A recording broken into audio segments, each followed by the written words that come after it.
Good afternoon, students. Today's thought. The self-confidence of a person multiplies their powers 100-fold. So be confident in your life. Dear students, we completed the fourth chapter, Inverse Trigonometric Functions. Today I am giving the summary of this chapter. If you go through this, it will be useful for you when you learn this chapter. Now we can see the domain and range of trigonometric functions. When I teach you, I asked the domain and range of different trigonometric functions, but many of you are unable to answer. So please learn now at least. That is, the domain of sine function is capital R, that is the whole real line. Okay, the domain of sine function as well as cos function is the whole real line, and the range of sine function and cos function is closed interval minus 1 comma 1. Now you come to tan x. So tan x means it is sin x by cos x. We have some term in the denominator. So the denominator value should be not equal to 0, isn't it? So we will remove certain terms from real number here. So R difference singleton 2n plus 1 into pi by 2 where n is an integer. That is the domain of tan x. But the range of tan x is the whole real line. Next, cosecant x. Cosecant x means 1 by sin x. We have sin x in the denominator. So here also we have to remove certain terms. That is R difference singleton n pi where n belongs to z. So if you take x as n pi means sin value will become 0. The range of that is R difference open interval minus 1 comma 1. Now secant x.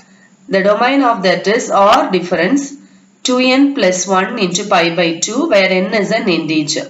You see here for tan x and secant x we have the same domain because for both we have cos x in the denominator.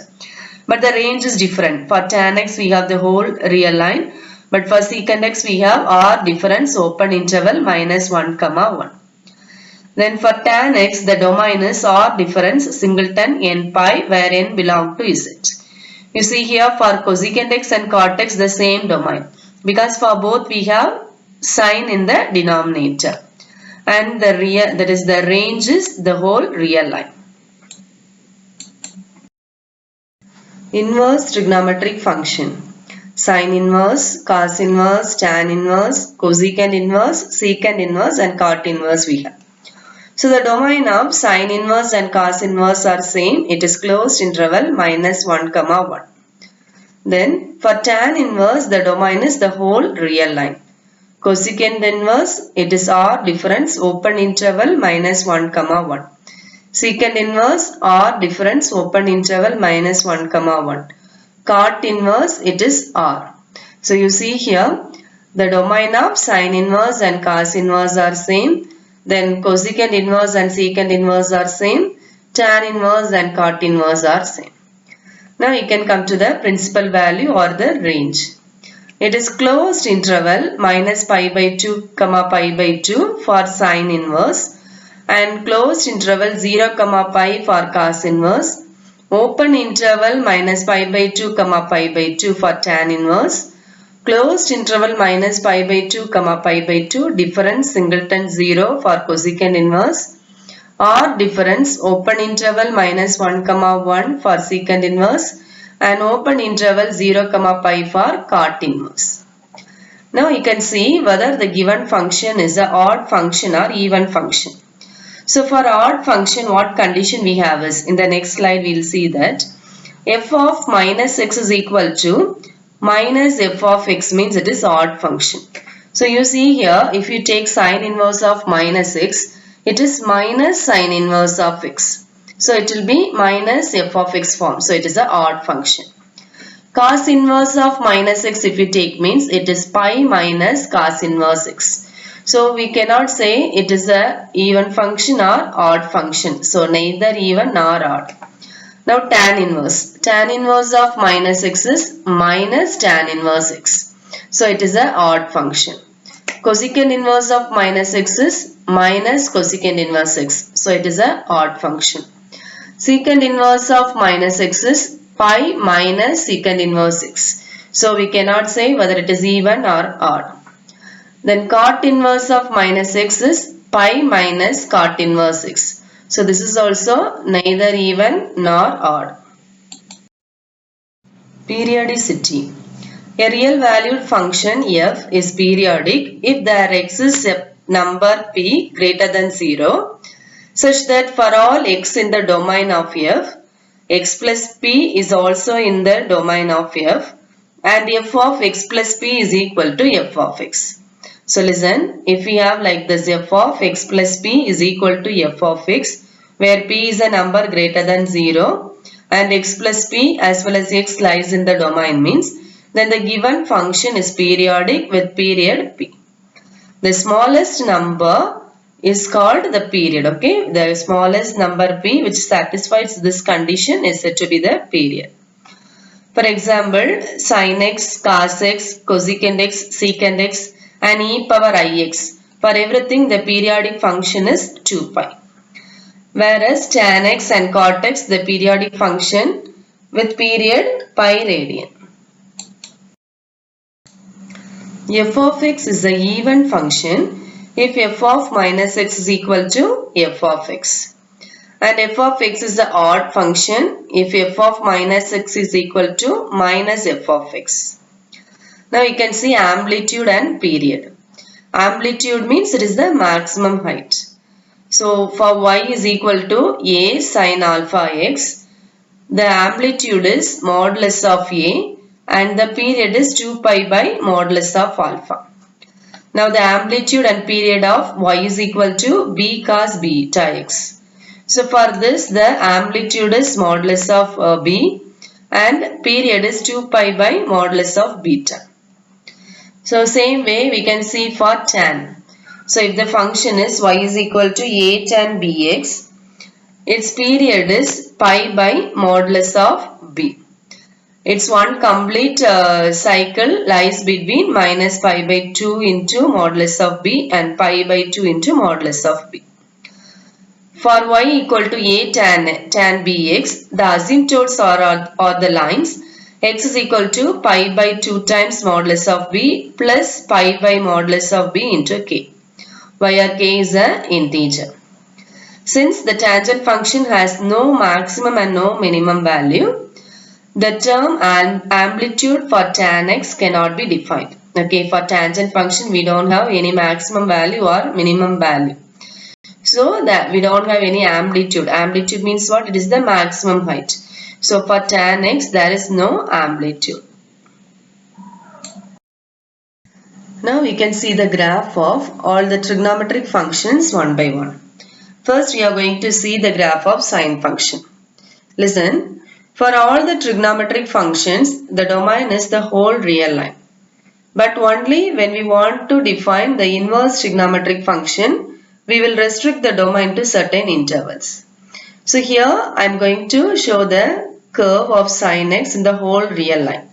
I marked from minus 4 pi to 4 pi, but we can continue that after this also. So here the period is 1, that is period is 2 pi. Okay. So what curve we have from 0 to 2 pi, the same curve is repeated after that also from 2 pi to 4 pi or minus 2 pi to 0. Like this for every 2 pi interval the same curve is repeated. Now you see here the graph of cosecant function. The graph of cosecant function means it is the reciprocal of sine function, isn't it? So here you see the curve is defined from minus 1 to 1, isn't it? For cosecant function there will not be any curve in this interval. From minus 1 to 1 there will not be any curve. So after that only we will have that curve. And you see here from 0 to pi it is open downward like this, a parabola open downward. But here you see from 0 to pi it is like a open it is like a parabola which is open upward.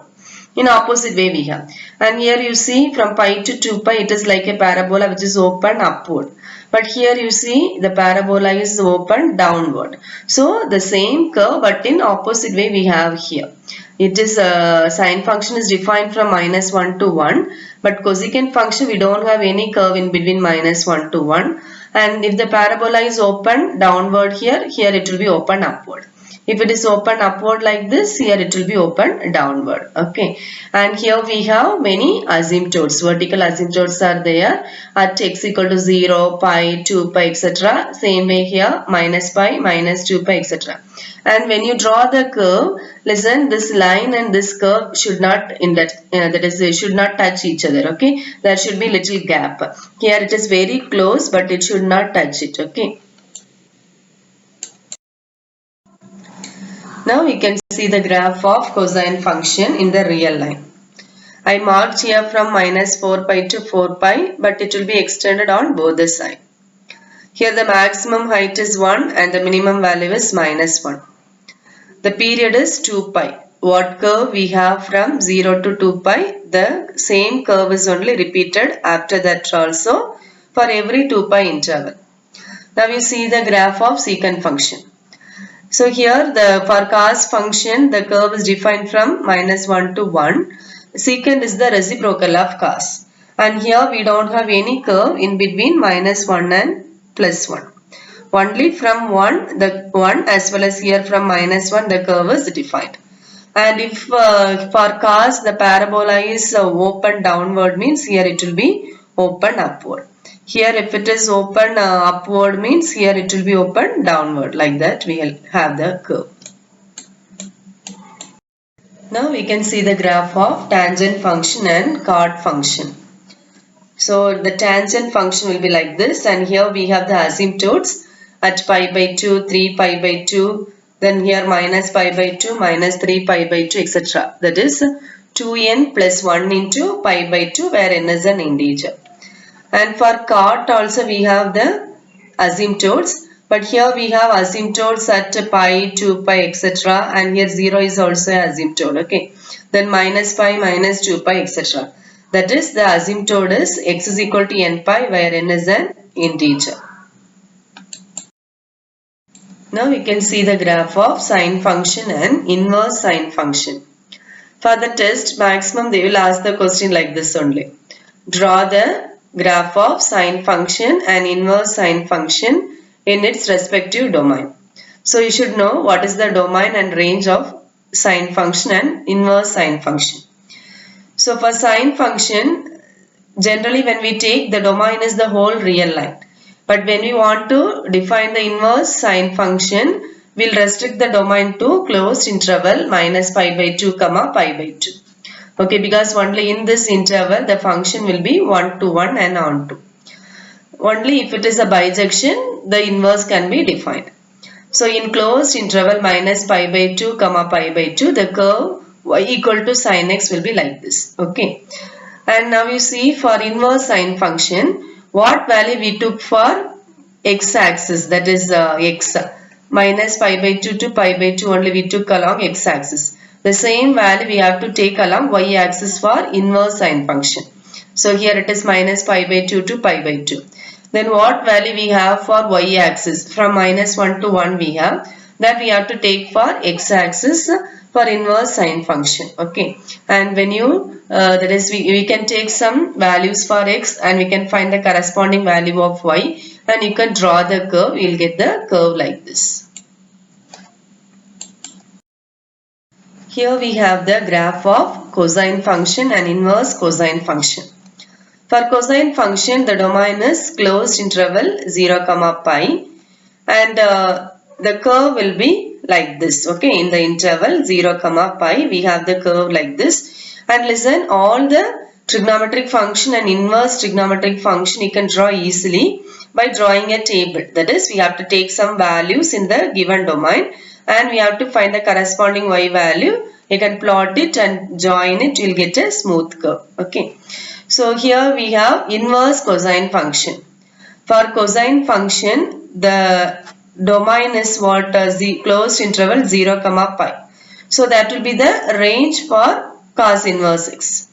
And here the range is minus 1 to 1. That will be the domain for cos inverse x. Okay. So here you see for x value we have 0 to pi. That we will have here along the y axis. And for y we have minus 1 to 1. That we will have along the x axis. Graph of tangent function and inverse tangent function. So listen, for sine inverse and cos inverse, we don't have any asymptote. But for tan inverse, cosecant inverse, secant inverse and cot inverse, we have asymptotes. So here we have x equal to pi by 2 and x equal to minus pi by 2 are the vertical asymptotes. If you take x value means that is vertical asymptote. If you take y value means that is horizontal asymptote. So for inverse tangent function, the domain is the whole real line. Okay, the whole real line is there. And the range will be what? Range will be open interval minus pi by 2 comma pi by 2, which is the domain of tangent function. And here you see we have x equal to minus pi by 2 and x equal to pi by 2 as the vertical asymptote, isn't it? So for inverse tangent function, y equal to pi by 2 and y equal to minus pi by 2 will be the horizontal asymptote. So how we have to draw the curve is, this curve should be very close to this asymptote, but it should not touch each other. Here we have the graph of cosecant function.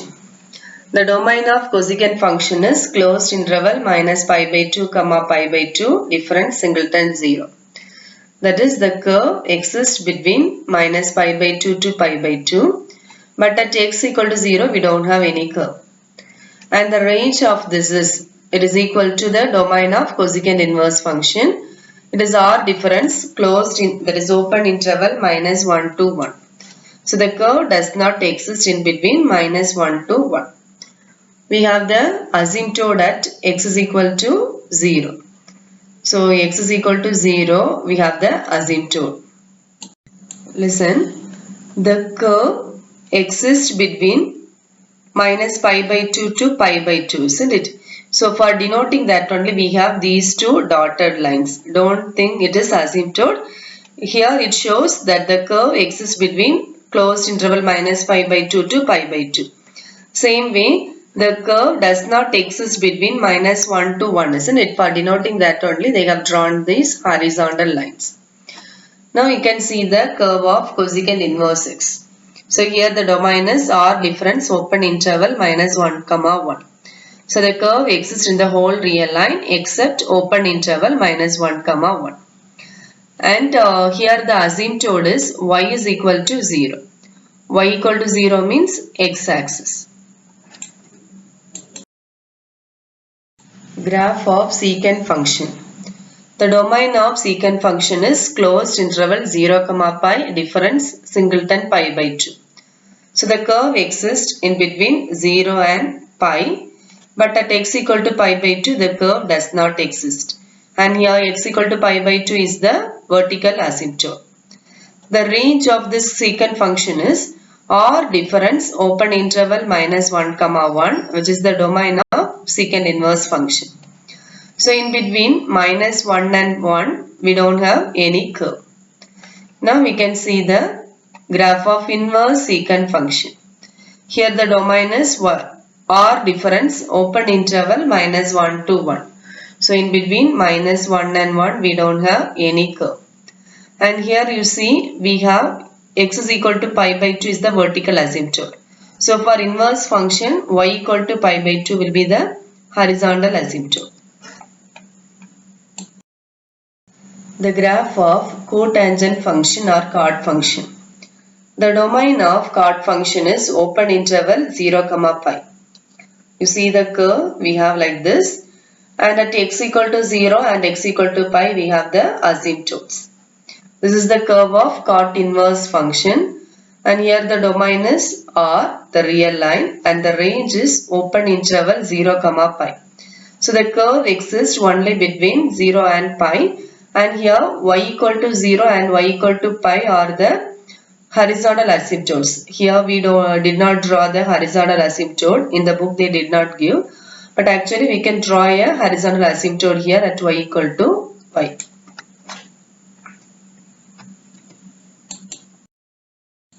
Now we are going to see the properties of inverse trigonometric functions. We have totally 10 properties and we will be using these properties in the sums. First one, sine inverse of sine theta equal to theta. if theta lies in closed interval minus pi by 2 comma pi by 2. Cos inverse of cos theta equal to theta if theta belongs to closed interval 0 comma pi. So here theta is the domain of sine function. Same way here theta is the domain of cos function. Tan inverse of tan theta equal to theta if theta belongs to open interval minus pi by 2 comma pi by 2, and cosecant inverse of cosecant theta equal to theta if theta belongs to closed interval minus pi by 2 comma pi by 2, difference singleton 0. Secant inverse of secant theta equal to theta if theta belongs to closed interval 0 comma pi, difference singleton pi by 2. Cot inverse of cot theta equal to theta if theta belongs to open interval 0 comma pi. Property 2. Sin of sin inverse x is equal to x if x belongs to closed interval minus 1 comma 1. Cos of cos inverse x is equal to x if x belongs to closed interval minus 1 comma 1. Tan of tan inverse x is equal to x if x belongs to R, real line. Cosecant of cosecant inverse x equal to x if x belongs to R, difference open interval minus 1 comma 1. Secant of secant inverse x equal to x if x belongs to R, difference open interval minus 1 comma 1. Cot of cot inverse x is equal to x if x belongs to R. So listen here, x is the domain of the given inverse trigonometric function. For example, here x is the domain of sine inverse function. Here x is the domain of cos inverse function. Like this we can take for all the other subdivisions also. Property 3. Reciprocal inverse identities. Listen, we have some properties with the name. Okay. So for these properties you have to learn the statement also. Because for 2 mark or 3 mark they may ask state and prove reciprocal inverse identities like that. Otherwise statement alone also they may ask. So you have to write the statement and what proof is given in the book that you have to write. Sin inverse of 1 by x is equal to cosecant inverse x if x belongs to R, difference open interval minus 1 comma 1. Cos inverse of 1 by x is equal to secant inverse x if x belongs to R, difference open interval minus 1 comma 1. Tan inverse of 1 by x is equal to cot inverse x if x is greater than 0 and minus pi plus cot inverse x if x is less than 0. So here listen, here x is the domain of the given inverse trigonometric function. That is this right hand side what trigonometric function we have. Inverse trigonometric function, its domain is only x value. And here you see for cot inverse x, that is the domain of cot inverse function is the whole real line. But here we have x in the denominator. So x value is not equal to 0, isn't it? So only we did not say anything about x equal to 0. When x is greater than 0, it is cot inverse x. And when x is less than 0, this value is minus pi plus cot inverse x. Property 4. Reflection identities. For this also we have to learn the statement. Sin inverse of minus x is equal to minus sin inverse x if x belongs to closed interval minus 1 comma 1. Tan inverse of minus x is equal to minus tan inverse x if x belongs to R. Cosecant inverse of minus x is equal to minus cosecant inverse x if modulus of x is greater than or equal to 1 or x belongs to R, difference open interval minus 1 comma 1. So listen, for these three inverse trigonometric function, this minus we are taking outside, isn't it? That is f of minus x is equal to minus f of x form. So we are taking these three inverse trigonometric functions as odd function. But the other three will be neither odd function nor even function. Cos inverse of minus x is pi minus cos inverse x if x belongs to closed interval minus 1 comma 1. Secant inverse of minus x is equal to pi minus secant inverse x if modulus of x is greater than or equal to 1 or x belongs to R, difference open interval minus 1 comma 1. Cot inverse of minus x is equal to pi minus cot inverse x if x belongs to R. Property 5. Cofunction inverse identities. Sin inverse x plus cos inverse x is equal to pi by 2, where x belongs to closed interval minus 1 comma 1. Tan inverse x plus cot inverse x is equal to pi by 2, where x is a real number. Cosecant inverse x plus secant inverse x is equal to pi by 2, where x belongs to R difference open interval minus 1 comma 1 or modulus of x greater than or equal to 1. Property 6. Sin inverse x plus sin inverse y is equal to sin inverse of x into root of 1 minus y square plus y into root of 1 minus x square, where either x square plus y square is less than or equal to 1 or xy is less than 0. Only if these conditions are satisfied, you can apply the formula. Sin inverse x minus sin inverse y is equal to sin inverse of x into root of 1 minus y square minus y into root of 1 minus x square, where either x square plus y square is less than or equal to 1 or xy is greater than 0. Cos inverse x plus cos inverse y is equal to cos inverse of xy minus root of 1 minus x square into root of 1 minus y square if x plus y is greater than or equal to 0.